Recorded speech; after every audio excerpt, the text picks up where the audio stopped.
Economic indicator அப்படின்னு சொல்றோம். Okay GDP, gross domestic product. Okay so இந்த கிராஸ் டொமஸ்டிக் ப்ராடக்டை யூஸ் பண்ணி ஒரு கண்ட்ரியோட growth எவ்வளோ இருக்கு அப்படின்னு சொல்லி நிர்ணயிக்கிறாங்க. எதுனா மணி வைஸ்ல, ஆ அமௌண்ட் வைஸ் மட்டும்தான் நம்ம வந்து இந்தியாவோட growth எப்படி இருக்கு, போன வருஷம் என்ன வருமானம் வந்திருக்கு, இந்த வருஷம் என்ன வருமானம் வந்திருக்கு, ஓகே அந்த மாதிரி நம்ம வந்து கம்பேர் பண்றோம். ம் சரிங்களா? இப்போ நம்ம எல்லா விதத்திலையும், அதாவது வாழ்வாதாரம் எப்படி இருக்கு, எஜுகேஷன் எப்படி இருக்கு, அவங்களோட எமோஷனல் கோஷன்ட் எப்படி இருக்கு, எத்தனை பேர் ஹாப்பியா இருக்காங்க, எத்தனை பேர் சேடா இருக்காங்க, பேசிக் கம்யூனிட்டிஸ் எத்தனை பேருக்கு இருக்கு, அந்த மாதிரி எல்லாம் நம்ம பார்த்தோம்னா தான் ஓவரால் டெவலப்மெண்ட் இருக்கு அந்த கண்ட்ரி வந்து ஒரு டெவலப்பிங் கண்ட்ரி. அத வந்து மெஷர் பண்றது ஹியூமன் டெவலப்மெண்ட் இண்டெக்ஸ். ஓகேங்களா? அதனால இதுக்கும் ஒரே ஒரு வித்தியாசம் என்னன்னா, ஹியூமன் டெவலப்மெண்ட் இண்டெக்ஸ் வந்து மணியை வந்து கன்சிடரே பண்ணாது, குவாலிட்டியை மட்டும் தான் கன்சிடர். மனித வாழ்க்கை எவ்வளவு, இது குவான்டிட்டி. குவான்டிட்டி வைஸ் எப்படி நம்மளோட பொருளாதாரம் இருக்கு அந்த மாதிரி பாக்குறது. அதாவது இந்த வருஷம் வந்து ஒரு 2 கோடி ரூபா நம்மளுக்கு லாபம் வந்திருக்கு, போன வருஷம் 1 கோடி ரூபா வந்திருக்கு, அந்த மாதிரி பார்த்தா அது ஜிடிபி. இது இந்த வருஷம் வந்து ஒரு 50% கேர்ள்ஸ் வந்து டிகிரி வாங்கியிருக்காங்க, அடிஷ்னலா இன்க்ரீஸ் ஆயிருக்கு, டிகிரி வாங்கின கேர்ள்ஸோட ரேஷியோ வந்து இன்க்ரீஸ் ஆயிருக்கு, நிறைய பேர் பாவர்ட்டில இருந்து வெளில வந்திருக்காங்க, இந்த மாதிரி எல்லாம் மெஷர் பண்ணா அது வந்து ஹியூமனை பத்தி, அவங்களோட முன்னேற்றத்தை பத்தி மெஷர் பண்றது. சரிங்களா? இது வந்து நம்ம கன்ஃபியூஸ் பண்ணிக்க கூடாதுன்றதுக்காண்டி சொன்னேன், இது நம்ம புக்ல இல்ல. அடுத்து ஜிடிபி எப்படி கால்குலேட் பண்றாங்க? Gross domestic product. இதுல என்ன சொல்றாங்க? டொமஸ்டிக் உள்நாட்டுல, உள்நாட்டுலனா இந்தியாக்குள்ள, இந்தியாவுக்குள்ள என்ன உற்பத்தி நடக்குதோ, எவ்வளவு பணம் சம்பாதிக்கிறோமோ அதுதான் கிராஸ் டொமஸ்டிக் ப்ராடக்ட். சோ இதுல யாரெல்லாம் நம்மளுக்கு பணம் சம்பாதிப்பாங்க? நம்ம இந்தியன்ஸ் சம்பாதிக்கிறோம், நீங்க ஒரு கம்பெனில வேலை பாக்குறோம், இல்ல பிசினஸ் பண்றோம், அதே மாதிரி வெளிநாட்டுக்காரவங்களும் இங்க வந்து இருக்காங்க. அப்ப அதுவுமே நம்மளோட இந்திய வளர்ச்சிக்கு யூஸ் ஆகும்.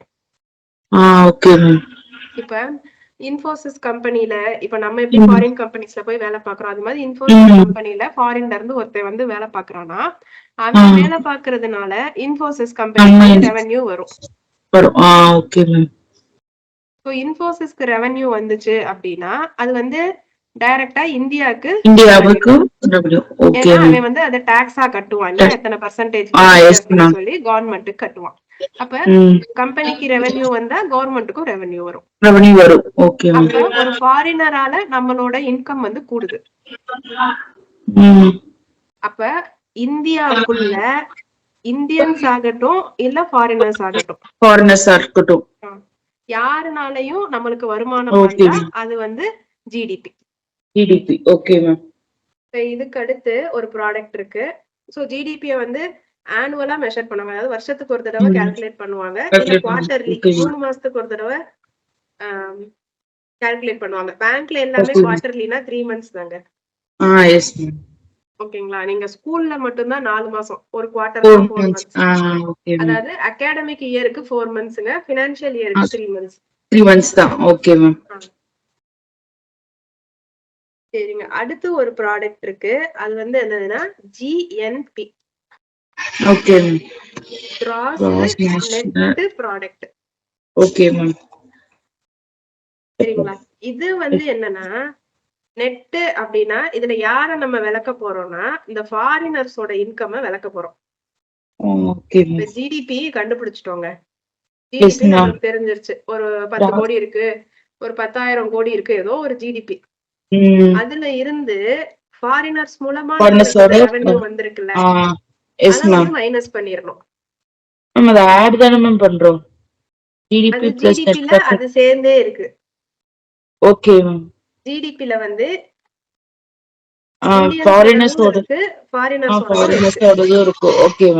அதுல இருந்து ஃபாரினர்ஸோட எடுத்துட்டோம்னா இந்த ஸ்டேஜ்ல நமக்கு என்ன கிடைச்சிருக்கும்? இந்தியன்ஸால வரக்கூடிய ரெவென்யூ மட்டும் இதோட நம்ம ஒரு விஷயத்த ஆட் பண்ண போறோம். என்னன்னா வெளிநாட்டுல அப்ராட்ல இருக்கிற இந்தியன் சம்பாதிப்பாங்க இல்லையா, எஸ் மேம். இப்ப ஃபாரின்ல இருக்காங்க இல்லையா, யுஎஸ், சிங்கப்பூர், யூகே, நம்ம பசங்க நிறைய பேர் அங்க இருந்து வேலை பாக்குறாங்க.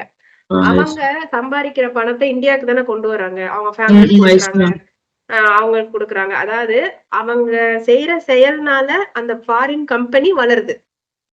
அது வந்து அந்த கம்பெனியோட ஜிடிபில போயிரும், அந்த கண்ட்ரியோட ஜிடிபிக்கு போயிரும். ஆனா இவன் சேலரிய இவன் வந்து தன்னோட வீட்டுக்கும் தன்னோட கண்ட்ரிக்கும் கொண்டு வரான் இல்லையா, அது நம்மளுக்கு ரெவென்யூ தானே. அதனால அவன் அதுக்கு ரெவென்யூ கட்டுவான், அதாவது டாக்ஸ் கட்டுவான். சம்டைம்ஸ் இந்த டபுள் டாக்ஸேஷன் அவாய்டன்ஸ் ஆக்ட் எல்லாம் சைன் பண்ணியிருந்தா அவன் அங்க டாக்ஸ் கட்டிட்டானா இங்க கட்ட மாட்டான். எப்படியோ அவன் ரெவென்யூக்கு டாக்ஸ் கட்டுவான். இப்ப அவன் கிரீன் கார்டு ஹோல்டர், அந்த கண்ட்ரியோட சிட்டிசன் அந்த மாதிரி இல்லாத வரைக்கும், நம்ம சிட்டிசனா இருக்கிற வரைக்கும் இங்கதான் டாக்ஸ் கட்டுவான். இப்ப அங்க நம்ம கிரீன் கார்டு வாங்கிட்டோம், நம்ம இங்க டாக்ஸ் கட்டணும்னு அவசியம் இல்லையா? இங்க கட்ட மாட்டோம்ப்பா. ஓகே. பொதுவா என்ஆர்ஐ பணத்தை நம்ம இந்தியாவுக்கு கொண்டு வந்தாதான் கட்டுவோம்.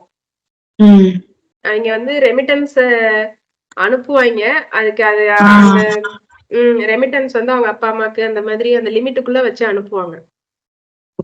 எல்லாருமே அவாய்ட் பண்ணதானே பார்ப்போம்.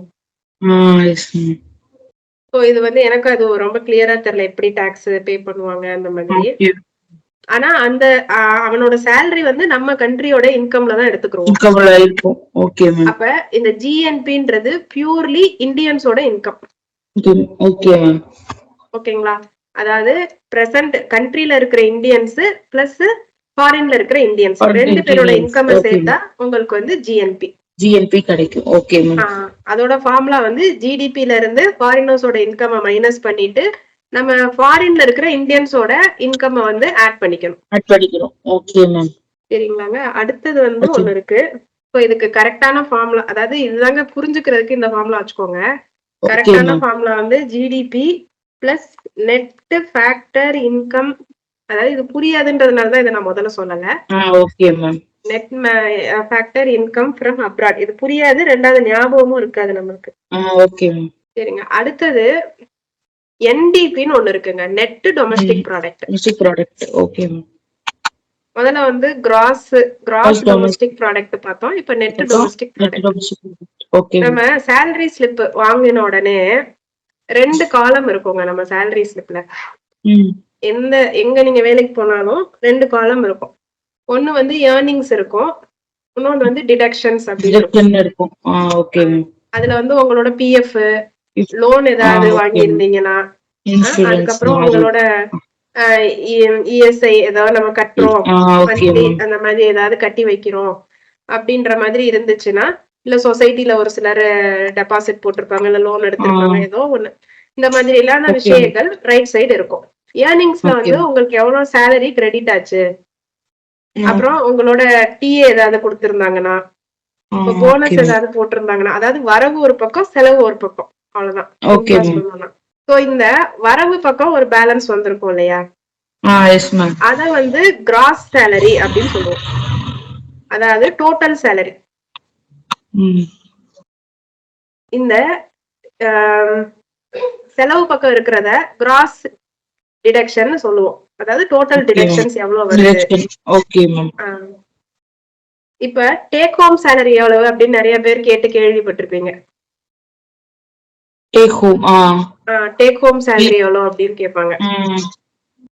இப்ப நீங்க உங்க சொந்தத்திலேயே உங்களுக்கு எவ்வளவு சேலரி பிடிமானம் போக எனக்கு இவ்வளவு கிடைக்கும். இப்ப வந்து கிராஸ் சேலரி வந்து ஒரு 50,000 இருக்குன்னு வச்சுக்கோங்களேன். கிராஸ் சேலரி வந்து 50,000 இருக்குன்னா இந்த கிராஸ் டிடக்ஷன் ஒரு 10,000 இருக்குன்னு வச்சுக்கோங்க. அப்ப உங்களோட டேக் ஹோம் சேலரி, அதாவது நெட் சேலரி. நெட்னா பிளஸ்ஸையும் மைனஸையும் நம்ம நெட் பண்ணி ஆரோ சப்ட்ராக்டோ பண்ணி கடைசியா வர ஆன்சர் தான் நெட். நம்ம மேக்ஸ்ல இந்த மாதிரி போடுவோம் சிம்பிள்ல நெட் பண்றது அப்படின்னு சொல்லிட்டு. இப்ப இந்த டேக் ஹோம் சேலரி வந்து எவ்வளவு இருக்கும்? 40,000 இருக்கும். இதேதான் நம்ம டொமஸ்டிக் ப்ராடக்ட்டுக்கும். ஓகேங்களா? கிராஸ் டொமஸ்டிக் ப்ராடக்ட்னா டோட்டல் ரெவென்யூ, ஒரு கண்ட்ரிக்கு வரக்கூடிய டோட்டல் ரெவென்யூ, அதாவது இந்தியன்ஸ் பிளஸ் ஃபாரினர்ஸ் வரக்கூடியது. இவங்க எல்லாருமே எங்க இருப்பாங்க? இந்தியாவுக்குள்ளதான் இருப்பாங்க. இதே இது நெட் டொமஸ்டிக் ப்ராடக்ட் அப்படின்னா இந்த கிராஸ் டொமஸ்டிக் ப்ராடக்ட்ல இருந்து நீங்க வந்து இந்த டெப்ரிசியேஷன் அப்படின்னு சொல்லிட்டு ஒரு விஷயத்த மைனஸ் பண்ணுவீங்க. அதாவது அந்த டாக்ஸா இருக்கலாம், நீங்க கட்டின டாக்ஸா இருக்கலாம், இல்ல உங்க சொத்தோட மதிப்பே குறைஞ்சிருக்கலாம். அந்த மாதிரி ஏதாவது இருந்ததுன்னா இன்ஃபிளேஷன்னால ஏதாவது ரிடக்ஷன் வரலாம். ஆக மொத்தத்துல உங்களோட சொத்தின் மதிப்பு குறைஞ்சிருக்கும். அது நீங்க டாக்ஸ் கட்டுற மூலமா குறைஞ்சிருக்கலாம், இல்ல உங்களுக்கு ஏதாவது லாஸ் வந்திருக்கலாம், இல்ல நீங்க அந்த வருஷம் கம்பெனியை விட்டு வேற கம்பெனி மாறி இருக்கலாம். அப்போ ஒரு நடுவுல ஒரு 2-3 மாசம் வேலை இல்லாம இருந்திருக்கலாம். ஏதோ ஒரு விதத்துல உங்களுக்கு பண நஷ்டம் நடந்திருக்கும். அத வந்து நம்ம ஜிடிபில இருந்து மைனஸ் பண்ணிருப்போம். ஏன்னா அதெல்லாம் நெகட்டிவ் பேலன்ஸ்ல எல்லாம் எழுதிருப்போம். எல்லாரோட சேலரியும் பாசிட்டிவ் பேலன்ஸ்ல இருக்கும். அப்போ அது நெட் பண்ணும்போது உங்களுக்கு கிடைக்கிறதா நெட் டொமஸ்டிக் ப்ராடக்ட். ஃபார்முலா வந்து நெட்னா கிராஸ்ல இருந்து டெப்ரிசியேஷனை மைனஸ் பண்ணிருக்கோம். ஓகேங்களா? அடுத்தது நெட் நேஷனல் ப்ராடக்ட்னு ஒண்ணு இருக்கு.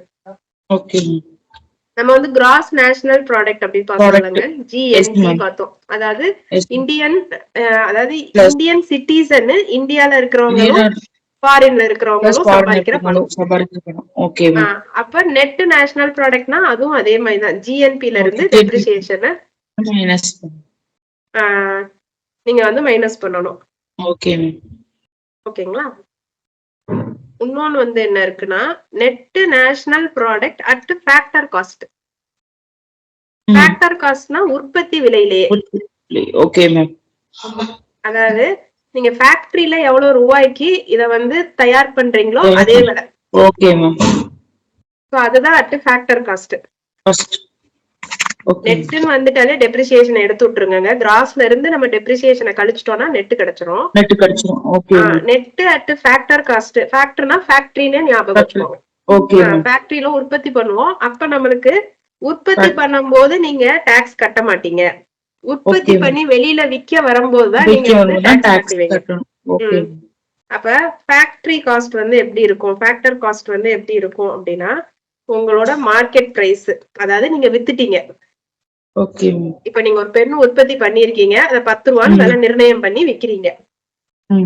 சரிங்களா? அந்த 10 ரூபாய்க்கு நீங்க வந்து நான் பிளாஸ்டிக் எதுவுமே யூஸ் பண்ணல, நான் ஃபுல்லா இந்த பேப்பர் கூழு இது மாதிரி எல்லாம் நான் வந்து என்விரான்மெண்டல் ஃப்ரெண்ட்லி பேனா வந்து நான் தயார் பண்றேன் அப்படின்னு நீங்க ஏதோ ஒரு இது பண்றீங்கன்னா கவர்மெண்ட் உங்களுக்கு மானியம் கொடுக்குது. அப்ப அதையும் வந்து நீங்க உங்களுக்கு வரவு இல்லையா?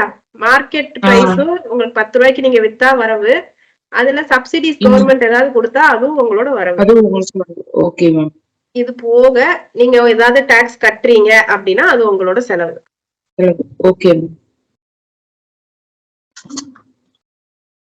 இது ஆக்சுவலா ஃபேக்டர் காஸ்டோட ஃபார்முலா இதுதான்.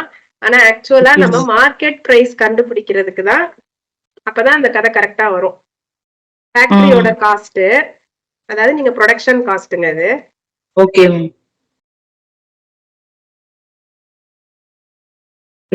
எனக்கு தயார் பண்ண எவ்வளவு செலவாச்சு, அதோட நீங்க கட்ட வேண்டிய டாக்ஸ். மார்க்கெட் பிரைஸ்னா நம்ம வாங்கும் போது அதுக்குள்ள என்னென்ன விலை வச்சிருப்பாங்க, தயாரிக்கிற விலை வச்சிருப்பாங்க, நம்ம கட்ட வேண்டிய இது பில் போடும்போது ஜிஎஸ்டி போட்டு தானே கொடுக்குறான். டோட்டல் வந்து ஒரு அமௌண்ட் சொல்லிடுறான். ஜிஎஸ்டி வந்து அதுல 18%, 12% ஏதோ ஒண்ணு போட்டுறான். இது போக அவனுக்கு ஒரு இன்கம் வருதுன்னு வச்சுக்கோங்க. அதாவது இந்த கம்பெனிக்கு வந்து சப்சிடிஸ் குடுக்குறாங்கன்னு வச்சுக்கோங்க. அப்ப அவன் என்ன பண்ணுவான், நம்ம விலையில ஒரு டிஸ்கவுண்ட், ஒரு 1%, 2% டிஸ்கவுண்ட் கொடுப்பான். Minus subsidies. இப்போ உங்களுக்கு கணக்கு கரெக்டா வரும். அதாவது நம்ம சொன்ன கதைக்கு இது மேட்ச் ஆகும். எப்பயுமே மார்க்கெட் பிரைஸ்க்கு ஃபார்முலா படிச்சு வச்சுக்கோங்க. அதாவது புரிஞ்சு வச்சுக்கோங்க. மார்க்கெட்ல நம்ம வாங்குற பிரைஸ், இப்ப நீங்களே ஒரு பொருளை உற்பத்தி பண்ணி விக்கிறீங்கன்னா நம்மளுக்கு முதல்ல இந்த உற்பத்தி பண்ண எவ்வளவு செலவாச்சுன்னு பாப்போம். அப்புறம் நம்ம வேற என்னெல்லாம் செலவு பண்ணிருக்கோம், டாக்ஸ் கட்டியிருக்கோம்.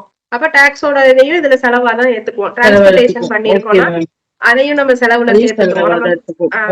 ப்ராஃபிட் அண்ட் லாஸ் கணக்கு போடுறோம்ல, அதே மாதிரிதான். அது போக நம்மளுக்கு வர வருமானத்தை அந்த இதுல இருந்து கழிச்சிட்டு மீதி பணத்தை தான் நம்ம வந்து விலையை நிர்ணயம் பண்ணுவோம். கரெக்டுங்களா? அதேதான் இதுல. இப்போ மார்க்கெட் பிரைஸ்க்கு படிச்சு வச்சுக்கிட்டீங்கன்னா அதுல இருந்து ஃபேக்டர் காஸ்ட்டுக்கு நீங்க மாத்திக்கலாம். ஓகே. சோ மேக்ஸ் மாதிரி தான், இந்த ஈக்குவல் டு இந்த பக்கம் போனா பிளஸ் மைனஸ் மட்டும் மாறிடும். Okay ma'am. ஸோ அடுத்தது ஜிடிபி கால்குலேட் பண்றதுக்கான மெத்தட்ஸ். ஓகேங்களா? ஓகே. ஸோ ஃபர்ஸ்ட் வந்து value added method. Okay.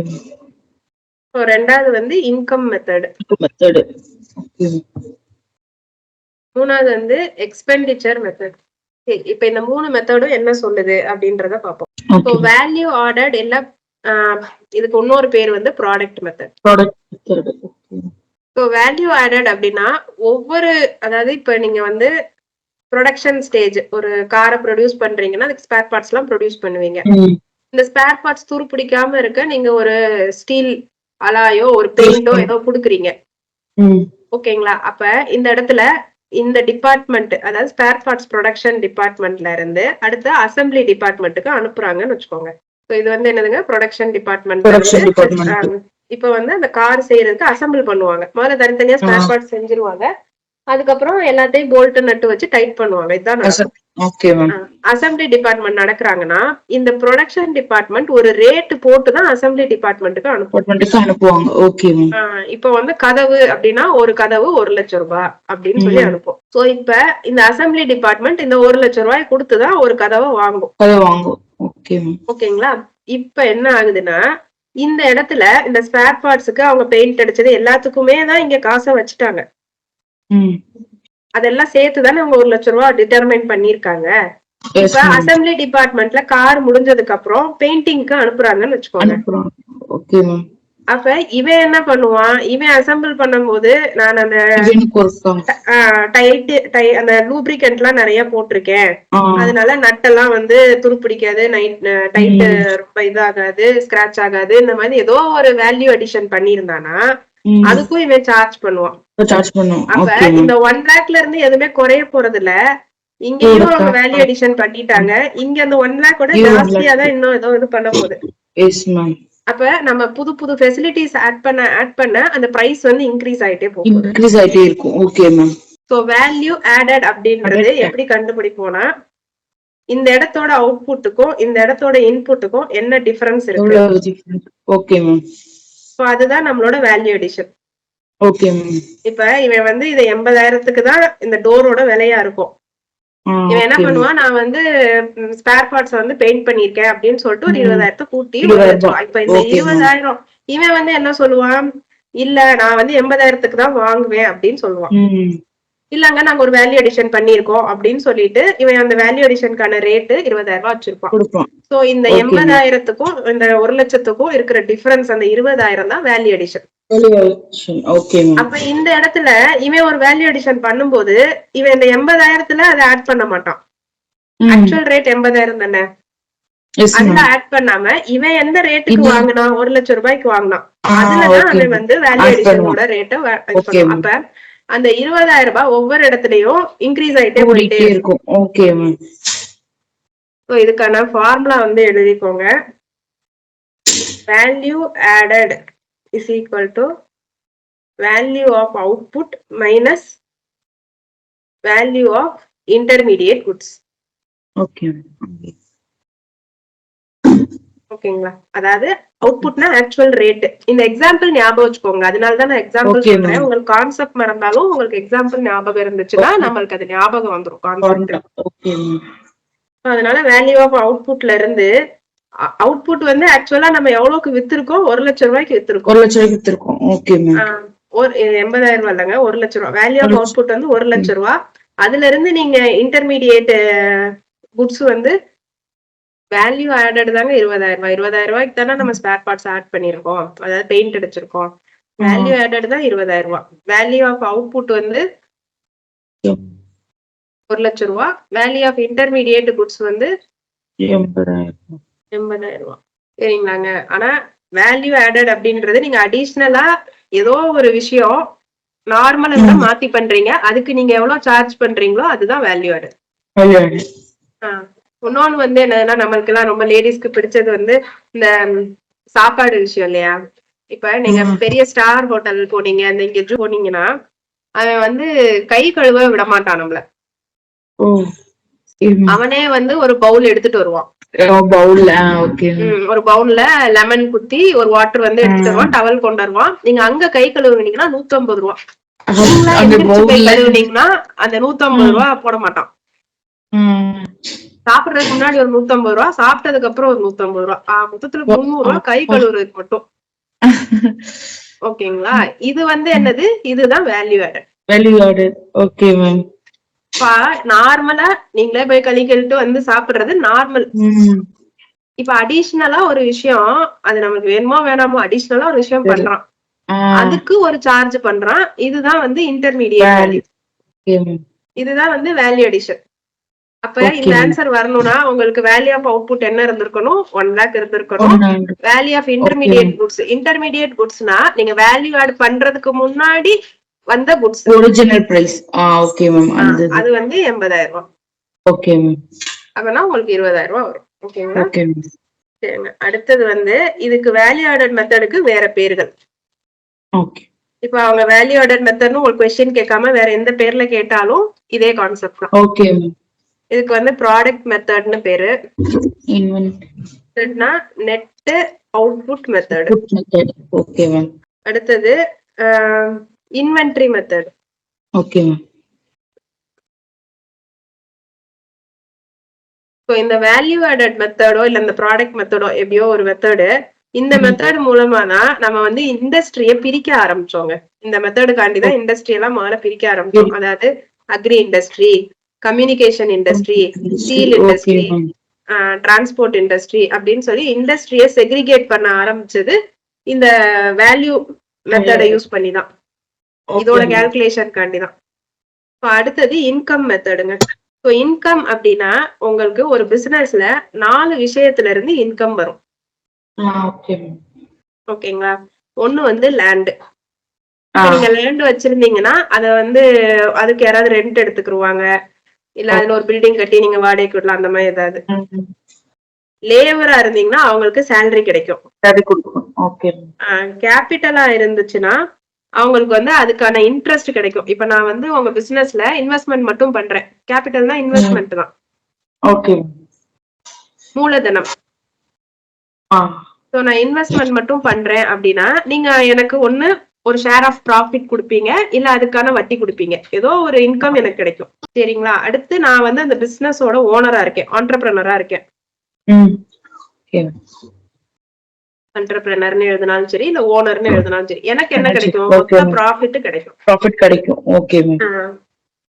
So இந்த மாதிரி இன்கம் மட்டும் கால்குலேட் பண்ணி நம்ம வந்து எவ்வளவு இந்தியாவுக்கு வருமானம் வந்திருக்குன்னு பார்த்தா அது இன்கம் மெத்தட்.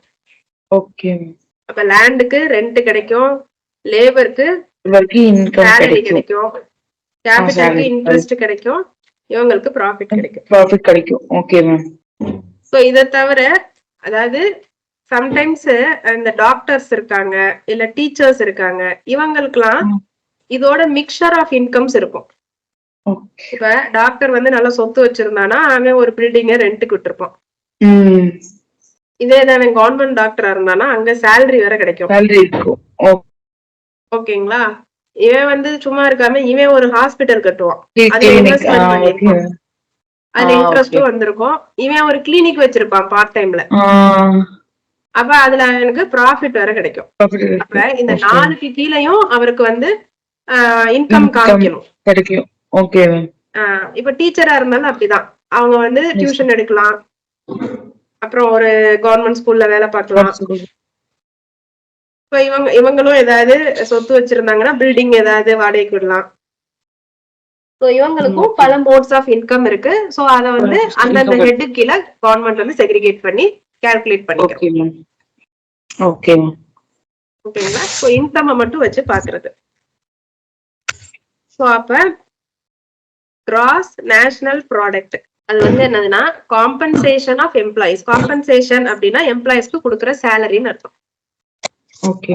இப்போ இந்த வேர்ட் எல்லாம் உங்களுக்கு புதுசா இருக்கலாம், ஆனா காம்பன்சேஷன்னா நம்ம சமாதானம், இழப்பீடு கொடுக்கறது, அப்படிதான் அந்த ஒரு மீனிங் நம்மளுக்கு தெரியும். இங்க வந்து என்னன்னா அவன் டயத்தையும் எனர்ஜியையும் வேஸ்ட் பண்ணி இல்ல இன்வெஸ்ட் பண்ணி நம்மளுக்கு வேலை செய்யறான், அதுக்கு நம்ம பேமெண்ட் கொடுக்கறோம், அத நம்ம காம்பன்சேட் பண்றோம்.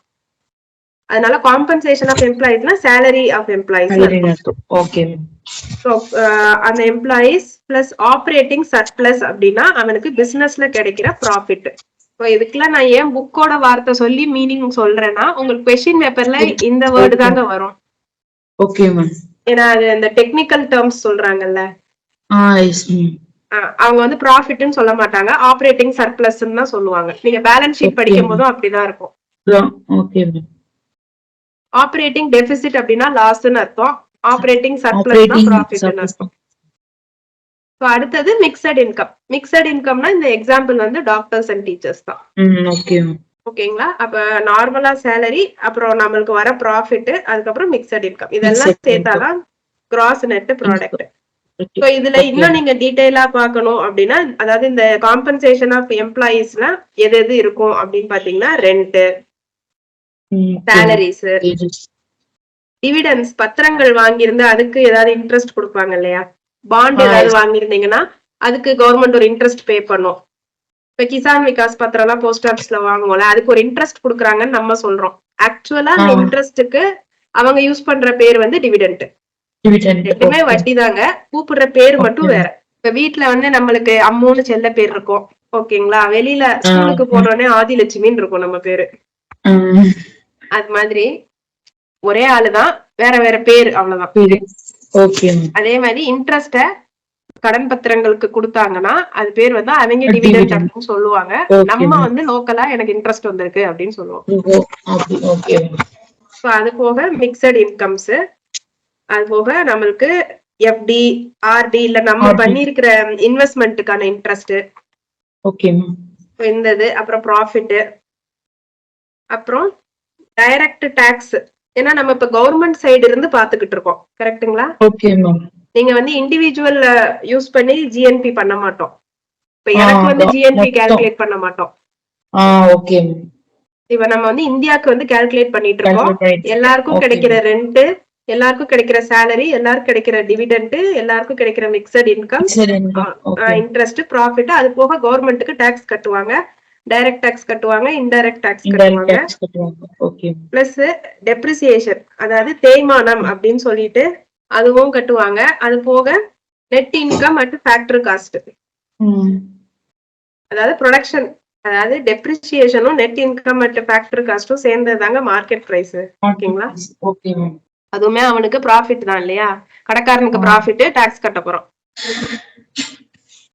ஸோ இது வந்து இந்த மெத்தட திரும்பியும், அதாவது இன்னொரு பேர், எல்லாத்துக்குமே இன்னொரு பேர் பாக்குறோம். இதுக்கு இன்னொரு பேர் வந்து ஃபேக்டரி காஸ்ட் மெத்தட்.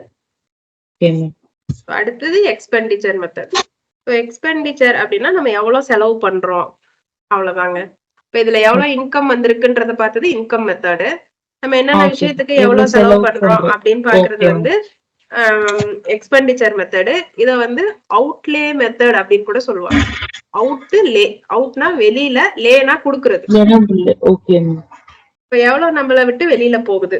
ஸோ இதுல கிராஸ் நேஷனல் ப்ராடக்டோட ஃபார்முலா வந்து C plus I plus G plus X minus M. இது ரொம்ப ஃபேமஸான ஃபார்முலாங்க. இதுல என்னென்ன இருக்குன்னு நான் சொல்லிடலாம். சி வந்து கன்சியூமர் ஸ்பெண்டிங்.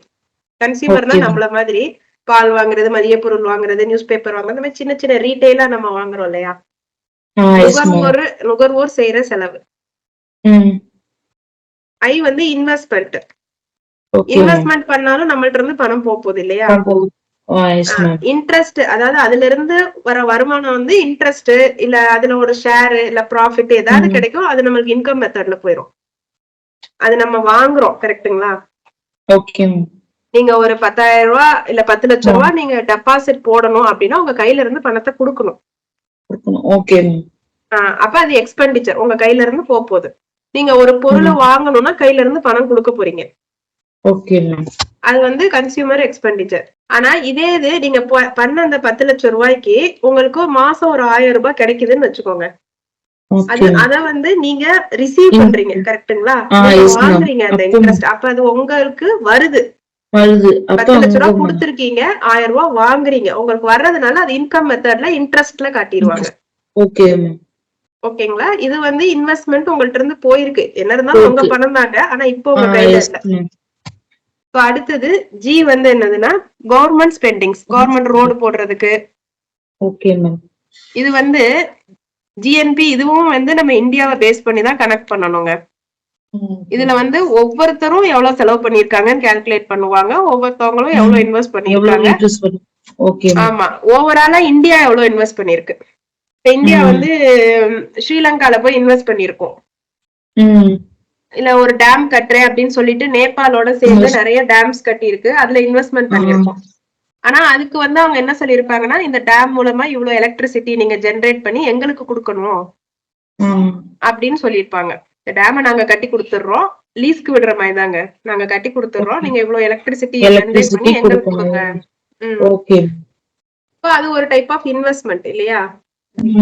சோ இது எல்லாமே கண்ட்ரிய பேஸ் பண்ணி தாங்க. நான் வந்து உங்களுக்கு எக்ஸாம்பிளுக்கு இண்டிவிஜுவல் நம்ம டெய்லி ஹேப்பனிங்ஸ் சொன்னா நம்மளுக்கு புரியுன்றதுனால இப்ப நம்ம டெய்லி வாங்குற சோப்பு சீப்பு அப்படி சொல்றோம். ஆனா இந்த மாதிரி டெய்லி வாங்குறது எல்லாத்தையும் அது கனெக்ட் பண்ணி இந்தியாவோட மொத்தம் செலவு எவ்வளவு வருது அப்படின்னு சொல்லி பார்க்கும். இப்ப இந்தியா எவ்வளவு இன்வெஸ்ட் பண்ணிருக்காங்கன்னு பார்க்கும். இது கவர்மெண்டோட ஸ்பெண்டிங்ஸ், அதாவது இந்த லைப்ரரி கட்டுறது, ரோடு போடுறது, இந்த மானியம் கொடுக்கறது எல்லாமே கவர்மெண்ட் ஸ்பெண்டிங்ஸ்ல வந்துடும். அது போக எக்ஸ் வந்து எக்ஸ்போர்ட்டுங்க. எக்ஸ்போர்ட் வந்து நம்மளுக்கு எப்பவுமே ஜாஸ்தி தாங்க இருக்கணும், நம்ம தான் ஜாஸ்தி எக்ஸ்போர்ட் பண்ணணும். இம்போர்ட் வந்து கம்மியா இருக்கணும். ஆமா, அதனாலதான் எக்ஸ்போர்ட் மைனஸ் இம்போர்ட் அப்படின்னு போட்டு வச்சிருக்கோம். அப்பனாதான் இது வந்து பாசிட்டிவா இருக்கும். ஏன்னா நம்ம எக்ஸ்போர்ட் பண்ணும்போது அவன் கரன்சி நம்மளுக்கு கொடுக்கும் போது நம்ம இந்தியன் கரன்சியோட வேல்யூ கம்மி, அவங்களோடது ஜாஸ்தி, அப்ப நிறைய பணம் நம்மளுக்கு கிடைக்கும். இம்போர்ட் பண்ணும்போது அவன் பொருளை நம்ம வாங்குறோம்னா அதிக விலை கொடுத்து வாங்குவோம், ஏன்னா நம்ம பணம் கம்மியில. அவன் $3 சொன்னா கூட நம்ம வந்து ஒரு 200 210 கொடுத்து வாங்கணும். ஆனா இதே இது நம்ம வந்து ஒரு எக்ஸ்போர்ட் பண்றோம்னு வச்சுக்கோங்களேன், எக்ஸ்போர்ட் பண்ணும்போது நம்மள்ட்ட வந்து அந்த பொருள் வந்து இந்தியால வந்து ஒரு $100 தான் விற்கும். $100 அவனுக்கு ரொம்ப கம்மி. அப்ப நம்ம என்ன பண்ணுவோம், அந்த விலைய வந்து நம்ம ஒரு $150 அப்படின்னு சொல்லி கொடுத்துருவோம், அதுவுமே அவனுக்கு கம்மி. அப்ப அவனுக்கு அது $2 தான் வரும். ஆனா நம்மளுக்கு இங்க எவ்வளவு ப்ராஃபிட் வருதுன்னு பாருங்க, $50. இங்க ஏற்கனவே நம்ம $100 ப்ராஃபிட் வச்சுதாங்க $100. இந்த $100 ப்ராஃபிட் வச்சுதான் $100.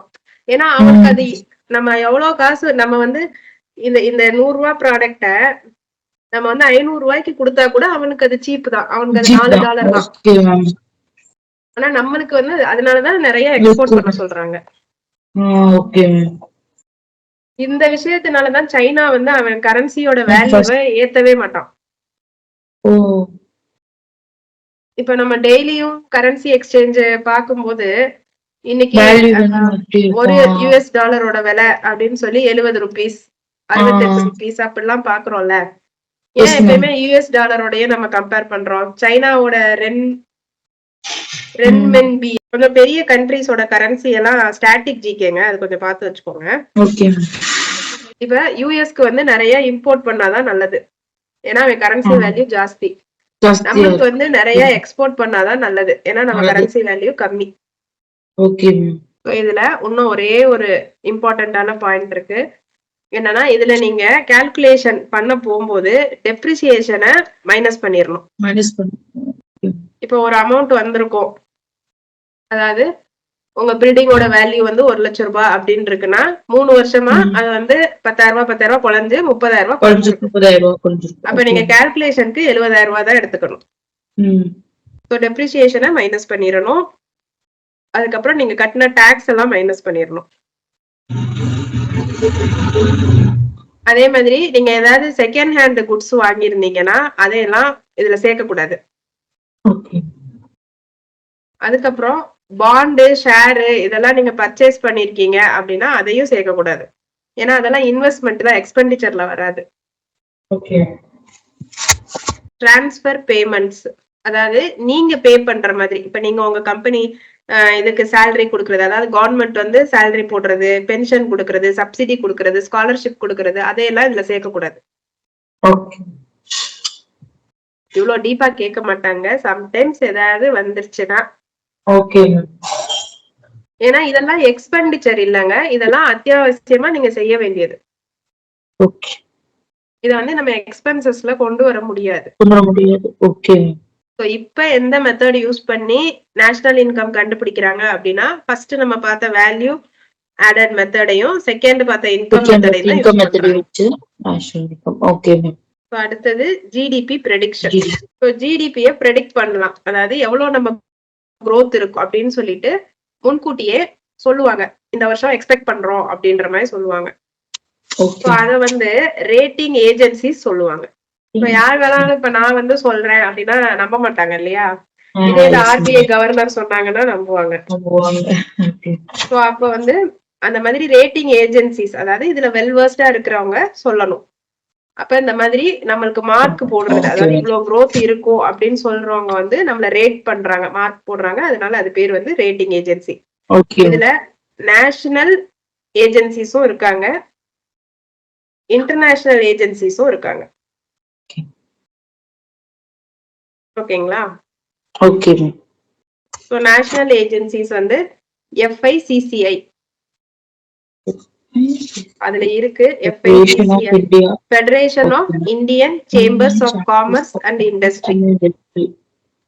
அடுத்து CRISIL, credit rating information services of India limited. அப்புறம் IND-RA, India rating research. RBI, reserve bank of India. CII, confederation of Indian industry. ICRA, investment information and credit rating agency. அதுக்கப்புறம் NSO, national statistical office. ஓகேங்களா?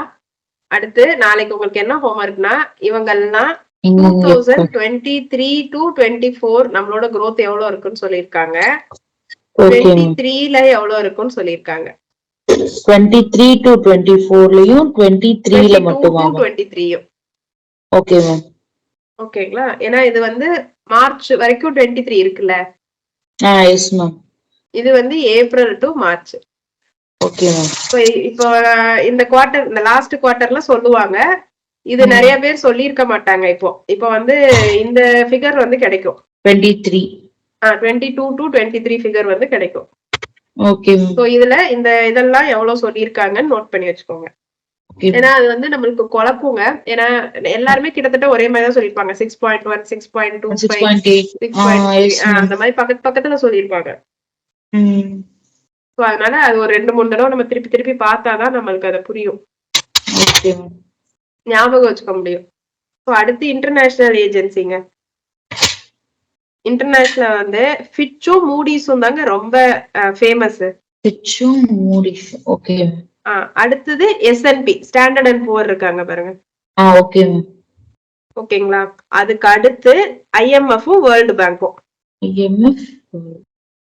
Okay. Fitch, Moody's, Standard and Poor, அடுத்து IMF, world bank. இந்த 5 பேரும் நம்மளுக்கு என்ன rating கொடுத்திருக்காங்க? Okay. அதே மாதிரி 22 to 23க்கும் 23 to 24. ஓகே. அது நல்லா நோட் பண்ணிக்கோங்க. சம்டைம்ஸ் குவார்ட்டருக்கு சொல்லிருப்பாங்க, அதாவது ஜூன் குவார்ட்டருக்கு, செப்டம்பர் குவார்ட்டருக்கு. அப்படிதான் இருந்துச்சு. அந்த இது வந்து நம்மளுக்கு தேவையில்லை. Okay ma'am. நம்மளுக்கு வந்து இந்த year for the financial year அப்படின்னு சொல்லியே கொடுத்திருப்பாங்க. Okay ma'am. அந்த வேல்யூ தான் நீங்க எழுதணும். Okay ma'am. அடுத்தது லெசனோட எண்டிங்க்கு வந்துட்டோங்க. அடுத்தது வந்து ஜிடிபி டிஃப்ளேட்டர். Okay ma'am. இதோட இன்னொரு பேர் வந்து இம்ப்ளிசிட் பிரைஸ் டிஃப்ளேட்டர்.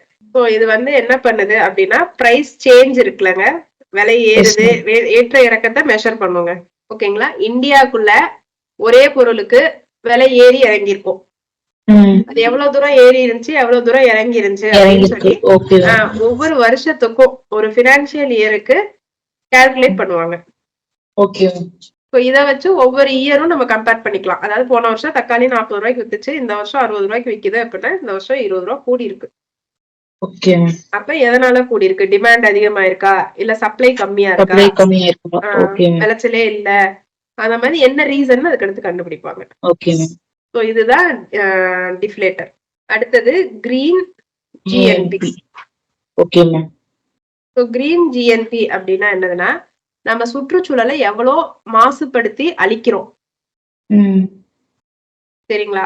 அதை கால்குலேட் பண்றதுதான் green GNP. Okay ma'am. So green ஜிஎன்பியோட ஃபார்முலா வந்து ஜிஎன்பி, அதாவது gross national net product minus net fall in the natural capital stock. Okay. அதாவது நம்மளோட நேச்சர்ல எவ்வளவு குறைஞ்சிருக்கு, நேச்சுரல் ஃபால் ஆயிருக்கு, நேச்சர் எவ்வளவு குறைஞ்சிருக்கு அப்படின்னு பாக்குறது. ஓகே. இப்ப நம்ம பேப்பர் நிறைய யூஸ் பண்றோம் அப்படின்னா நம்ம வந்து நிறைய மரத்தை அழிக்கிறோம், அப்ப நம்ம நேச்சர் வந்து குறையுது. ஆனா பேப்பர் நம்ம ப்ரொடியூஸ் பண்றதுனால நம்ம ஜிஎன்பி கூடும். பட் இது ரெண்டையும் நம்ம அதனாலதான் மைனஸ் பண்ணி டோட்டலா நெட் எவ்வளவு அப்படின்னு பாக்கணும். அவ்வளவுதாங்க. Okay ma'am. சோ இந்த லெசன்ல ஒண்ணுமே இல்ல. ஜிடிபினா நம்ம பொருளாதாரத்தை மணி இன் டர்ம்ஸ் ஆஃப் மணில மெஷர் பண்றோம். Okay ma'am. இந்தியால இவ்வளவு வசதி இருக்கு, அதாவது சொத்து மதிப்புன்னு கூட வச்சுக்கோங்க. சானாவோட சொத்து மதிப்பு 1.5 கோடி ரூபா, 2 கோடி ரூபா, 2 மில்லியன் ரூபா நமக்கு. சரி, அந்த மாதிரி நம்ம இந்தியாவோட மதிப்பை வந்து அமௌண்டா சொல்றது, இன் டர்ம்ஸ் ஆஃப் மணில சொல்றது ஜிடிபி, அதுக்கப்புறம் ஜிஎன்பி, அதுக்கப்புறம் வந்து என்என்பி, நெட், கிராஸ், இதெல்லாம் பார்த்துட்டு அப்புறம் எஸ்டிமேஷன் மெத்தட்ஸ் 3 அதுக்கப்புறம் இந்த ரேட்டிங் ஏஜென்சி. இதுதாங்க நீங்க ஜிடிபிக்குள்ள படிப்பீங்க.